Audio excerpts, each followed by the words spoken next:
हज़रत अरवा अपने बाप हज़रत ज़ुबैर रज़ी अल्लाह अन्हु से रिवायत करते हैं कि मैं यानी हज़रत ज़ुबैर रज़ी अल्लाह अन्हु जब सुबह घर से निकलते तो पहले अपनी खाला यानी हज़रत आयशा सिद्दीक़ा रज़ी अल्लाह अन्हा के घर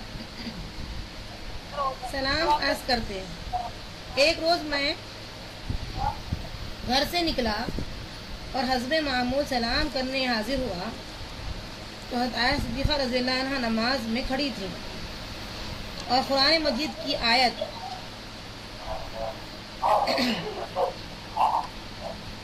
पढ़ रही थी। अल्लाह ने हम पर एहसान किया और गरम जहरीली हवा के अजाब से बचा लिया। सूरह तूर आयत नंबर 27 तिलावत फरमा रही थी। हज़रत आयशा सिद्दीक़ा रज़ी अल्लाह अन्हा ये आयत बार बार पढ़ती जा रही थी और रोती जा रही थी।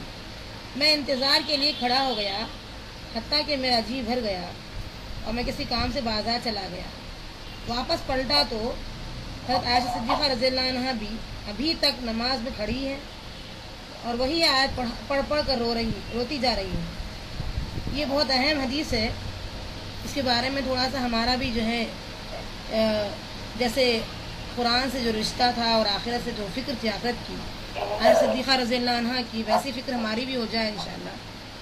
तो ये जो है मामूल के मुताबिक जो उनके भांजे हैं अस्मा रज़ी अल्लाह अन्हा के बेटे ज़ुबैर, ये जो है अपनी खाला से जब तक की मुलाकात नहीं करते सलाम करके वापस न जाते, कोई काम के लिए जो है वो मतलब ये कि बेहतर यही समझते कि अपनी खाला को सलाम करके जाए। तो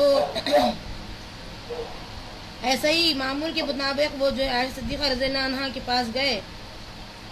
जिस वक्त वो पहुँचे वो नमाज में जो है मशगूल थी और नमाज में नफिल नमाज़ों में जो आदमी रोता है गिड़गिड़ाता है ये जायज़ है।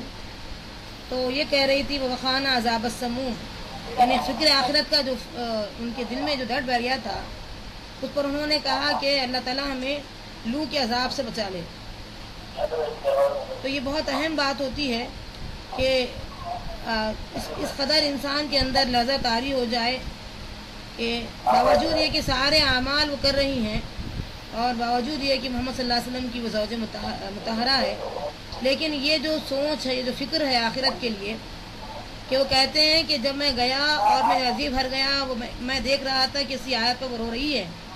फिर मैं काम से फारिग होकर वापस आया तो इसी हालत में मैं देख रहा हूँ कि वो अभी तक रो रही है, वही आयत पढ़ रही है और रो रही है।